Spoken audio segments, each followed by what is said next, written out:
الشيطان الرجيم بسم الله الرحمن الرحيم ولهن مثل الذي عليهن بالمعروف وللرجال عليهن درجة والله عزيز حكيم. سورہ بقرہ کی آیت نمبر 228. کل اس ساری آیت کا بیان ہو گیا تھا. آخری حصے میں چند ایک ایسی چیزیں ہیں جو کہ واضح کرنا ضروری ہے. وَلَهُنَّ مِثْلُ الَّذِي عَلَيْهِنَّ بِالْمَعْرُوفِ. وَلَهُنَّ اور عورتوں کے لیے مثل الذی علیہن اسی طرح ہے جیسا مردوں کے اوپر ہے. بالمعروف معروف طریقے کے مطابق، رائج طریقے کے مطابق. وَلِلرِّجَالِ عَلَيْهِنَّ دَرَجَةٌ اور مردوں کے لیے عورتوں کے اوپر ایک درجہ فوقیت ہے. واللہ عزیز حکیم. اللہ تعالیٰ غالب بھی ہیں، اللہ تعالیٰ حکمت والے بھی ہیں. آج کل مغرب کی طرف سے پروپیگنڈا چل رہا ہے کہ اسلام نے عورتوں کو مساوات کا حق نہیں دیا. پھر کیسے مساوات کا حق نہیں دیا؟ اس طریقے سے نہیں دیا کہ مرد کو وراثت میں 2 حصے ملتے ہیں، لڑکی کو 1 حصہ ملتا ہے. طلاق کا اختیار مرد کو ہے، طلاق کا اختیار عورت کو نہیں دیا گیا. پھر مرد 1 ہے اور عورت کی دو عورتوں کی گواہی 1 مرد کے برابر ہوتی ہے. اسی طرح عورت کو گھر سے باہر نکلنے کا حق حاصل نہیں ہے، وغیرہ وغیرہ. بات سمجھ لی جائے کہ اس چیز کو مساوات نہیں کہتے. 4-5 چیزیں سامنے رکھ کے پیش کر دینا کہ جی مرد کی گواہی 1 اور 2 عورتوں کی گواہی برابر ہوتی ہے، یہ مساوات نہ ہوئی. سمجھ لی جائے بات. ہر معاشرے کے اندر رہنے کا طریقہ کار ہوتا ہے کہ سارے معاشرے کے اندر، ہماری سوسائٹی کے اندر سب کے جی مجھے بڑا بنا دو. کوئی بھی سوسائٹی اس کے اوپر تیار نہیں ہوگی. ایک گھر کے اندر ہر آدمی کہے کہ میں ابو بن کے رہوں گا تو گھر کبھی بھی نہیں چل سکے گا. ہر ایک کے فرائض اپنی جگہ پر ہیں، ہر ایک کی اہمیت اپنی جگہ پر ہے. کوئی کہ جی یہاں پر والدین کی بڑی فضیلت ہے، لہٰذا آج کے بعد اور والدین کی فضیلت ہے، اولاد کے ذمے ہے ان کی خدمت کریں. مجھ سے تو خدمت نہیں ہوتی، لہٰذا میں آپ کے والدین بن جاتا ہوں، آپ میری اولاد بن جاؤ. تو یہ کہنا بھی سراسر بیوقوفی ہوگی. لہٰذا عرب کی تو یہ مغرب کی طرف سے یہ جو پروپیگنڈا چل رہا ہے یہ بھی اسی طرح ہے. اللہ نے کسی چیز کی کوئی جگہ رکھی ہے، دوسری چیز کی کوئی جگہ رکھی ہے. اب لوہا کہے کہ مجھے تو پنکھا ہی بننا ہے، میں جناب دروازہ نہیں بنوں گا، پنکھے سے زیادہ کام ہوتا ہے، لوگ دعائیں دیتے ہیں. لہذا لوہے کی حق تلفی ہے کہ اسے پنکھا بنا دیا جائے، بلکہ لوہے کی حق تلفی اسے دروازہ بنا دیا جائے. ہر لوہے کو پنکھا بنانا چاہیے کیونکہ وہ بڑا کام کرتا ہے. تو یہ ایسے سوالات کرنا، تقدیر سے جنگ کرنا بے وقوفی ہے. اللہ نے عورت کا مقام رکھا ہے، عورت کی ایک جگہ ہے اور مرد کی اپنی جگہ ہے. عورت کی فضیلت اپنی جگہ پر ہے، مرد کی فضیلت اپنی جگہ پر ہے. عورت کا مقام اپنی جگہ پر ہے، مرد کا مقام اپنی جگہ پر ہے. حضرت ابراہیم علیہ السلام کی اہلیہ، انہوں نے حضرت اسماعیل کی ایسی تربیت کی ہے کہ وہ حضرت ابراہیم کو نصیحت کر رہے ہیں کہ ابو آپ اپنے خواب کو پورا کریں، آپ میری جان کو مت دیکھیں. 6 برس تک یا 9 برس تک حضرت اسماعیل حضرت ہاجرہ کی صحبت میں رہے اور انہوں نے تربیت کی ہے کہ اولاد کو اس طریقے سے بنایا جاتا ہے. پھر حضرت ہاجرہ کے اعمال ہیں، برن میں ذکر کرتا رہتا ہوں ان چیزوں کو. اسی طریقے سے عورت کا مقام یہ ہے کہ وہ گھر بیٹھ کے اولاد کی تربیت کرے. آپ صلی اللہ علیہ وسلم کی 9 ازواج مطہرات بیک وقت تھیں. اب خود میں آپ کو کیا بتاؤں، یہ جو آپ دیکھ رہے ہیں یہ بھی بڑا ہے. اتنے حجرہ حضرت عائشہ رضی اللہ عنہا کا تھا، اس طرح دیگر ازواج مطہرات کے اتنے ہی حجرے تھے جتنے یہ جگہ ہے. ایک پورے کمرے کی جگہ بھی نہیں ہے. اب خود سوچیں اتنے کمرے کی صفائی پورا دن کتنی کرنی ہوگی.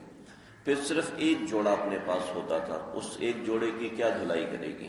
پھر اس کے بعد کیا کام ہوگا، پورا دن کیا کام ہے. آپ صلی اللہ علیہ وسلم تو وہ 9 دن میں ایک بار ان کے پاس آتے ہیں، اور وہ بھی رات کے وقت، پھر غزوات ہیں، پھر مسائل ہیں، سب چیزیں، پھر وہ کیا کرتی ہوں گی؟ گھر میں بیٹھی بور ہوتی رہتی ہوں گی، یا ان کو چاہیے تھا باہر جا کے نوکری کریں؟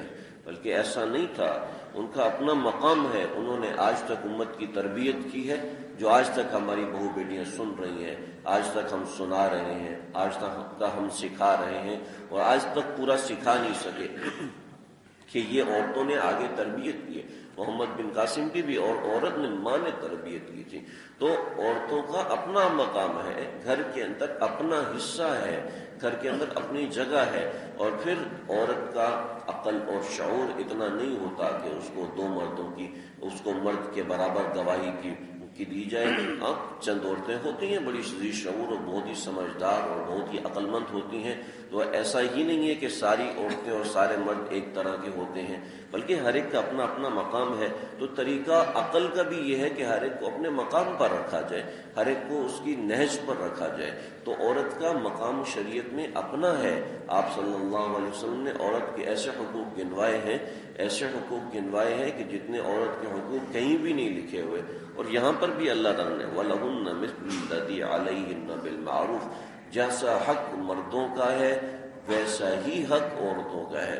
اگر عورت کو قتل کر دیا گیا تو اس کے مقابلے میں اگر مرد نے قتل کیا تو مرد کو اس کے مقابلے میں قتل کیا جائے گا۔ جیسے مرد کا حق ہے قانون کے اندر، شریعت کے اندر، ایسے ہی عورت کا حق ہے قانون اور شریعت کے اندر۔ کوئی بھی کسی معاملے میں کسی دوسرے سے فوقیت کا درجہ نہیں رکھتا۔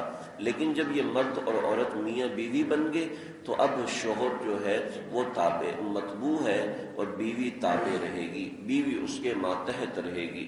ہاں، اس کے اندر آگے مسائل آئیں گے، جیسے طلاق کا اختیار عورت کو نہیں دیا، اب عورت کو بھی دے دیتے ہیں اور مرد کو بھی دے دیتے ہیں۔ اگر ایک کو طلاق اختیار دیا ہوا تو آپ دیکھ لیں معاشرے کے اندر طلاق کا ریشو کتنا ہے۔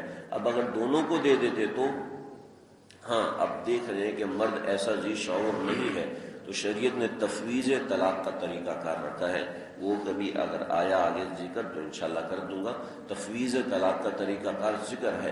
تو یہ ایسے معاملات ہیں کہ جس میں کسی نہ کسی ایک کو آگے رکھنا ضروری ہے، ورنہ آج مساوات کی اگر جو شور مچاتی ہیں مغرب کی طرف سے سکھائی ہوئی خواتین کہ یہ مساوات ہونی چاہیے، مردوں کو عورتوں کے برابر حصہ دینا چاہیے، تو اب خود مغرب کو اٹھا کے دیکھ لیں، جہاں پر عورت کو آگے کرنے کی کوشش کی گئی ہے، فحاشی اور عریانی نے معاشرے کو گھیر لیا ہے۔ چنانچہ آج دیکھیں کہ جن دفتروں کے اندر عورتیں جاتی ہیں وہاں نوجوانوں کی اخلاقی حالت کیسی ہوتی ہے، وہاں نوجوانوں کی تربیتی حالت کیسی ہوتی ہے، اور جہاں پہ کالجوں اسکولوں کے اندر مکس گیدرنگ ہے وہاں تعلیم کا کیا حال ہے، اور جو مغرب کے اندر جا کے دیکھیں تو تعلیم کا کیا حال ہے۔ میں نے خود دیکھا تقریباً 135 صفحات کا مقالہ کہ جس کے اندر اس نے ثابت کیا تھا کہ مخلوط تعلیم ہمارے بچوں میں نہیں ہونی چاہیے۔